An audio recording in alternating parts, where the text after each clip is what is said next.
আসসালামু আলাইকুম বন্ধুরা, আমি হাবিবুর রহমান আপনাদের স্বাগত জানাচ্ছি বিস্ময়কর বিশ্ব চ্যানেলে। আজ আমরা আলোচনা করব এমন একটি গুরুত্বপূর্ণ বিষয় নিয়ে যা বাংলাদেশকে নানাভাবে প্রভাবিত করছে এবং এর সমাধান, তা হলো জলবায়ু পরিবর্তন এবং এর বাংলাদেশের উপর প্রভাব। এই দৃশ্যটি দেখে কি আপনার মনে হচ্ছে এটা কোনো সিনেমার অংশ? দুঃখজনক হলেও এটা আমাদের বাস্তবতা। প্রতি বছর লাখ লাখ বাংলাদেশি জলবায়ু পরিবর্তনের কারণে ক্ষতিগ্রস্ত হচ্ছে। আসুন আমরা প্রথমে দেখি জলবায়ু পরিবর্তন কিভাবে আমাদের দেশকে প্রভাবিত করছে। ১.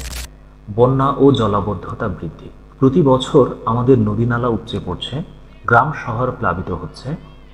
২০২০ সালে প্রায় ৫৩ লক্ষ মানুষ বন্যায় ক্ষতিগ্রস্ত হয়েছিল। ২. খরা ও মরুকরণ। উত্তরাঞ্চলে খরার প্রকোপ বাড়ছে, এর ফলে কৃষি উৎপাদন কমছে, মানুষ অন্য সংস্থান হারাচ্ছে। ৩. সমুদ্রপৃষ্ঠের উচ্চতা বৃদ্ধি।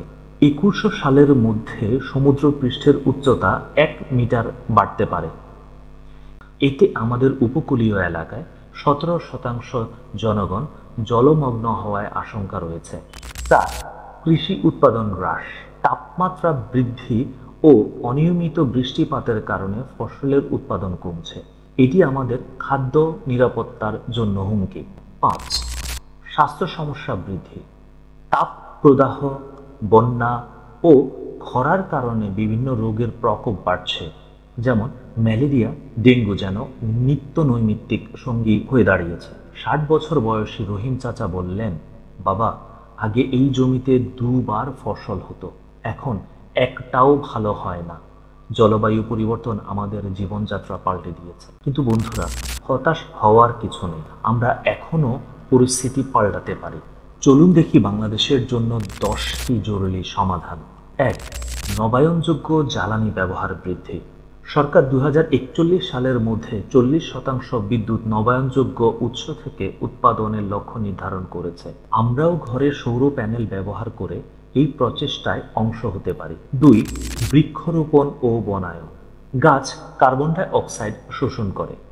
সরকারি উদ্যোগের পাশাপাশি আমরা প্রত্যেকে বছরে অন্তত একটি গাছ লাগালে তা বিশাল পরিবর্তন আনতে পারে। ৩. কৃষিতে জলবায়ু সহনশীল প্রযুক্তি ব্যবহার। লবণাক্ততা সহনশীল ধান, ভাসমান কৃষি, এইসব প্রযুক্তি আমাদের কৃষি ব্যবস্থাকে টিকিয়ে রাখতে পারে। ৪. বর্জ্য ব্যবস্থাপনা উন্নতিকরণ। বর্জ্য থেকে বায়োগ্যাস উৎপাদন, প্লাস্টিক রিসাইক্লিং, এইসব উদ্যোগ পরিবেশ রক্ষায় গুরুত্বপূর্ণ ভূমিকা রাখছে। ৫. সবুজ পরিবহন ব্যবস্থা প্রচলন। ঢাকায় ইতিমধ্যে ইলেকট্রিক বাস চালু হয়েছে। এছাড়া সাইকেল লেন তৈরি করে সাইকেল ব্যবহারে উৎসাহী করা হচ্ছে। ৬.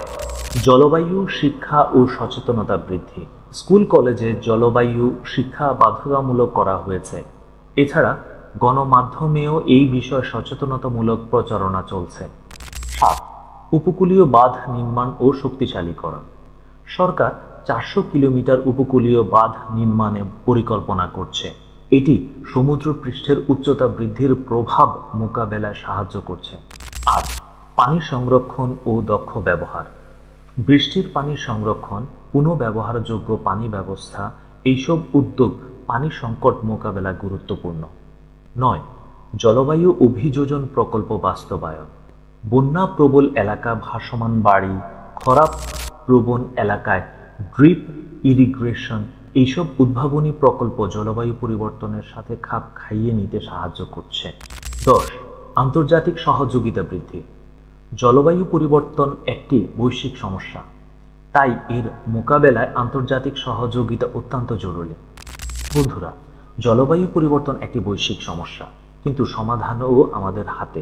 প্রত্যেকে যদি নিজের অবস্থান থেকে একটু চেষ্টা করি, তাহলে আমরা অবশ্যই পরিবর্তন আনতে পারি। দেখুন, রহিম চাচা তার গ্রামে সৌর প্যানেল স্থাপন নেতৃত্ব দিচ্ছেন। স্কুলের ছাত্রী সালমা প্রতি সপ্তাহে গাছ লাগায়, আর আমার প্রতিবেশী করিম ভাই ইলেকট্রিক স্কুটার ব্যবহার করছেন।